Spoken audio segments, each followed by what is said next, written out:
નમસ્કાર મિત્રો આજના વિડીયોમાં આપણે માહિતી લઈશું રેશન કાર્ડ ધારકોના નવા લિસ્ટની દર મહિને અપડેટ થતું હોય છે લિસ્ટ મિત્રો તમારું એમાં નામ છે કે નહીં એ કેવી રીતે ચેક કરવાનું છે તમારા ગામમાં જો એપીએલ બીપીએલ અને અંત્યોદય કાર્ડ છે તો એમાં તમારું નામ છે કે નહીં અથવા તો દરેક કેટલા ગ્રાહકો છે એની યાદી પણ તમે ઓનલાઈન મોબાઈલ વડે કેવી રીતે જોવાની છે એનો આપણે માહિતી લઈશું। તો ચાલો મિત્રો વિડીયોની શરૂઆત કરીએ।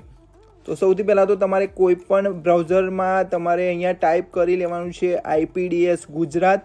મિત્રો IPDS ગુજરાત ટાઈપ કરી અને તમારે સર્ચ કરી લેવાનું છે। મિત્રો જેવું સર્ચ કરશો તમને એક પહેલી સાઇટ મળી જશે IPDS.gujarat.gov.in સરકારની સાઇટ છે મિત્રો, દુકાનદાર માટેની સ્પેશિયલ સાઇટ છે। તો એના પર તમારે ક્લિક કરવાનું છે। ક્લિક કરશો એટલે અહીંયા તમે લિંક્સ પર તમે જોઈ શકો છો ઘણા બધા ઓપ્શન મળી રહે છે। એમાં ત્રીજા નંબરનો ઓપ્શન તમે જોઈ શકો છો NFSA રેશન એબ્સ્ટ્રેક્ટ। ઓકે, તો આ ઓપ્શન પર તમારે સિમ્પલી ક્લિક કરવાનું છે।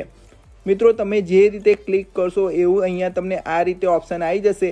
મહિનો તમારે કોઈ સિલેક્ટ નથી કરવાનો, ઓટોમેટિકલી આવી જશે। તમારે ખાલી સાઇટ પર કેપ્ચા આપેલા છે એના પર કેપ્ચા ફિલ કરી અને ગો પર ક્લિક કરવાનું છે। મિત્રો જેવું ગો પર ક્લિક કરશો અહીંયા તમને જેટલા પણ ગુજરાતમાં જિલ્લાઓ છે એનું લિસ્ટ તમને અહીંયા મળી જશે। તો અહીંયાથી તમારે તમારો જે જિલ્લો પડતો હોય એનું નામ સિલેક્ટ કરી લેવાનું છે। તો અહીંયા હું જોઈ લઉં છું મારો જિલ્લો ભરૂચ છે, તો અહીંયા સિમ્પલી ભરૂચ પર ક્લિક કરી લઉં છું। તો મિત્રો જેવું તમે ક્લિક કરશો તો ભરૂચ જિલ્લામાં જેટલા પણ તાલુકા હશે એનું લિસ્ટ પણ અહીંયા તમને મળી જશે। તો અહીંયા જે તમારો તાલુકો પડતો હોય એ તાલુકો તમારે સિલેક્ટ કરી લેવાનો છે। મિત્રો જેવું તમે તાલુકો સિલેક્ટ કરશો તાલુકાની અંતર્ગત જેટલા પણ ગામ છે, જેટલા ગામ આવેલા છે એ ગામની માહિતી તમને અહીંયા મળી રહેશે।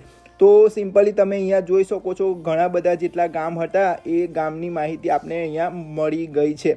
તો સિમ્પલી તમારે તમારા લિસ્ટનું નામ જોવા માટે અહીંયા ગામની નામની સાઇટ પર ઘણી બધા ઓપ્શન આપેલા છે। તો હું તમને બતાવી દઉં છું કે અહીંયા તમે જોઈ શકો છો કે અહીંયા ગામના નામની આ ગામનું નામ છે, એની બાજુમાં અહીંયા અંત્યોદય લખેલું છે, એની નીચે કાર્ડ જે અંત્યોદય કાર્ડ છે એની સંખ્યા છે, APL છે તો APL કાર્ડની સંખ્યા છે, ત્યારબાદ APL 2 છે તો APL 2 અને એની નીચે એના કાર્ડની સંખ્યા છે।